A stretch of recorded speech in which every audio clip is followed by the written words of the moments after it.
Welcome back. Now let me explain the structure of the response that we will get.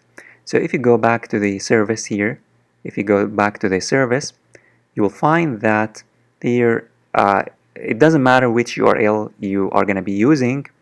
The structure of the response is going to be the same, whether you use this URL or this URL.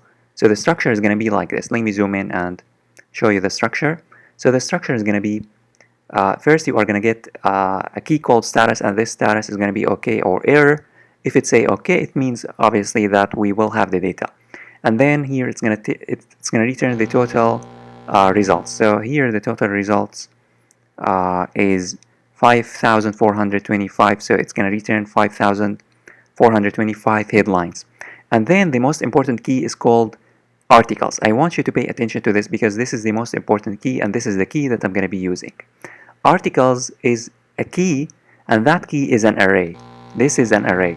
And inside that array, we will have objects. We will have so many objects. Each single object, for example, this is the first object. This is the first object that I highlighted, that I just highlighted. This is the first object. The first object represents a news headline. So here, this news headline has the author, it has the title, it has the description, it has the URL, it has the URL to image, published at, content, all of these things. And then we will have another object. This is another object. And this object represents again a news headline. So it has the author, title, description, URL to image, etc. And again, all of these objects exist inside this array, the articles array.